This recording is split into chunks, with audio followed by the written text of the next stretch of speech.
প্রিয় দর্শক আসসালামু আলাইকুম। আপনি কি বেগুন চাষ করছেন? আপনি কি বেগুন গাছ থেকে অধিক পরিমাণ ফল পেতে চান? তাহলে আজকের এই ভিডিওটি আপনার জন্য। আজকের এই ভিডিওতে একটি জৈব দ্রবণ তৈরি করে দেখাবো, যে দ্রবণটি আপনারা বেগুন গাছে দিলে সেখান থেকে অধিক পরিমাণ ফল আপনারা পাবেন। চলুন সেই দ্রবণটি আপনাদের সাথে শেয়ার করি কিভাবে তৈরি করতে হয়। সেই দ্রবণটি তৈরি করতে হলে প্রথমে একটি আপনারা পাত্র নেবেন। পাত্রে নেওয়ার পর সেখানে হাফ লিটার পরিমাণ মাছে ভেজা, অর্থাৎ মাছের যে আপনারা ভিজিয়ে রাখলে যে জল হয় সেই জলটা আপনারা একটি বাটিতে দিয়ে দিবেন, অর্থাৎ 2 দিন আগে মাছ ভিজানো জল আপনারা এই বাটিতে দিবেন। আমি 2 দিন আগে জমে রাখা হাফ লিটারের মতন জল আমি বাটিতে দিয়ে দিলাম। বাটিতে দিয়ে আপনারা অনেক সুন্দর করে নাড়া দিয়ে দিবেন।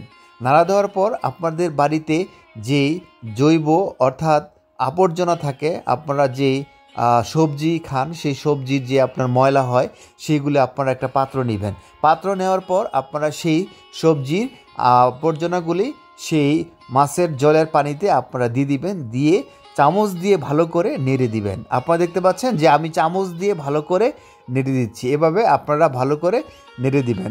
নেড়ে দেওয়ার পর আপনারা 2 চা চামচ অর্থাৎ যে চা পাতি আপনারা বাসায় যে চা খান সেই পাতি 2 চা চামচ পরিমাণ আপনারা চায়ের পাতি দিয়ে দিবেন। এই পাত্রের মধ্যে দিয়ে আপনারা নাড়া দিয়ে দিবেন। আমি নাড়া দিয়ে দিলাম। আপনারা দেখতে পাচ্ছেন যে পাত্রের মধ্যে আমি চা পাতি দিয়ে ভালো করে নাড়া দিয়ে দিচ্ছি। নাড়া দেওয়ার পর আপনাদের যে কাজটা করতে হবে, আপনারা টক দই 2 চা চামচ পরিমাণ, নষ্ট দই দিতে পারেন বা টক দই আপনারা 2 চা চামচ পরিমাণ টক দই আপনারা এখানে দিয়ে দিবেন। আমি এখানে 2 চা চামচ পরিমাণ টক দই এই আপনার পাত্রের মধ্যে দিয়ে দিলাম। এটি ব্যাকটেরিয়া আপনার এই যে আবর্জনা এবং মাছের পানিকে পচাতে সহযোগিতা করবে। আপনারা 2 চা চামচ পরিমাণ এই টক দই দিয়ে দিবেন। টক দই দেওয়ার পর ভালো করে আপনারা সেটি নাড়া দিয়ে দিবেন।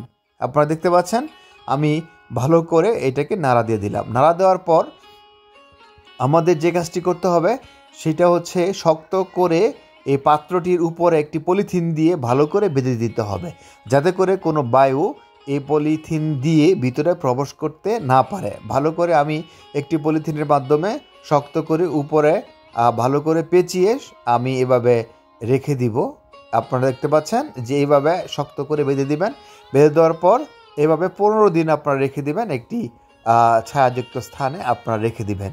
রেখে দেওয়ার পর 15 দিন পর আপনারা এই পাত্রটি খুলবেন। দেখতে পাচ্ছেন যে আমি 15 দিন পর এই পাত্রটি খুলতেছি। খোলার পর আপনারা দেখবেন যে ভিতরে যে আবর্জনা ছিল, মাছের পানি ছিল, সেইগুলাই অনেকাংশেই আপনার মিক্স হয়ে গেছে এবং মোটামুটি আপনার এগুলি একসাথে মিশ্রিত হয়ে একটি দ্রবণ তৈরি হয়েছে।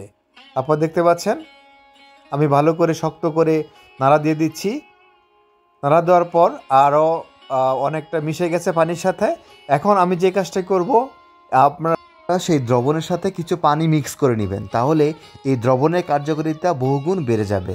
দ্রবণের সাথে পানি মিক্স করার পর আপনারা হালকা করে একটু নাড়া দিয়ে দিবেন।